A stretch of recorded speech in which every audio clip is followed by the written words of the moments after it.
200 ఇచ్చినా? 200, yes. నువ్వు ఎంత ఇచ్చినావు? 200. ముగ్గురు 300 ఇచ్చినా? 600 టోటల్. ఓకే, నీకేమనిపించింది పైసలు ఇచ్చేటప్పుడు? అది నాకు కూడా కావాలి పైసలు. అది నాకు కూడా కావాలి పైసలు. కాదు, పైసలు ఉంటే నాకు అన్ని ఎక్స్పెన్సెస్ కి మంచిగా యూస్ఫుల్ అవుతాయి నాకు.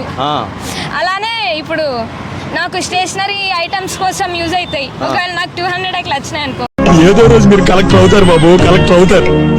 మరి రాఖీ ఎందుకు కడతారని అడిగినావు మీ అక్కని? ఎందుకంటే ప్రొటెక్ట్ చేయాలి ప్రొటెక్షన్ ఆఫ్ అవర్ వాళ్ళకి. ప్రొటెక్షన్ కోసం మనం నువ్వు ప్రొటెక్ట్ చేస్తావు? చేస్తా. సిస్టరే నన్ను ప్రొటెక్ట్ చేస్తాను. ఎట్లా అంటే పెద్దోళ్ళ నుంచి అంటే ఇప్పుడు సపోజ్ మా ఫాదర్ తిట్టిండు అనుకో నన్ను, మా అక్క ఓదార్స్తుంది నన్ను నేను ఏడ్చినప్పుడు. అట్లా మీ అక్క ఏడ్చినప్పుడు నువ్వు వస్తావా?